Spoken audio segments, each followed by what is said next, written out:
There we go. And we're going to begin. So it's really an honor to be able to offer this service.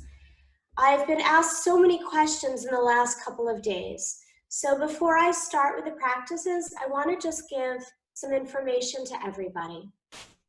Firstly, I am going to provide some advice based on speaking to some doctors, but I am not giving medical advice. Nothing that I'm offering is necessarily going to prevent anything, coronavirus, anything else, but is known to help strengthen the lungs. Now, I think it's useful to make everybody aware that we're starting to understand that the coronavirus, probably the worst aspect of it is that it causes this hyper-inflammatory response in the lungs. And being aware of that, based on what we now know, because the information constantly changes, I have been thinking about lots of things we can do to reduce pulmonary inflammation as a general rule, looking up different kinds of research, and of course, speaking to a variety of doctors. So, as I said last time, when I did this on Wednesday, vitamin D is known to reduce respiratory inflammation, so you want to get your vitamin D in. If you can go outside, you get that also from sunlight. It will synthesize through that process. But also you can take extra caplets of vitamin D. In addition, there is research that green tea is helpful in reducing overall inflammation. And foods that are associated with reduction of inflammation are those where you get your omega-3s. So if you have access to those now, I know that all of the supermarkets don't have everything we necessarily want. Do try and make sure your omega-3s are high. And lastly, exercise, if you are still healthy and well, is incredibly important. So one of the reasons that we get inflammation in our lungs is that the leukocytes, those are immune cells that are actually helping to support the lungs, specifically ones called neutrophils.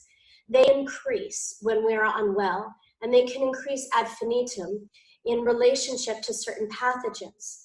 And we know that as we exercise, especially aerobically, we move neutrophils effectively through the body, and we help just globally to reduce levels of inflammation. So please do keep going with your yoga practice, your running, whatever you might do if you are usually exercising. It's super important.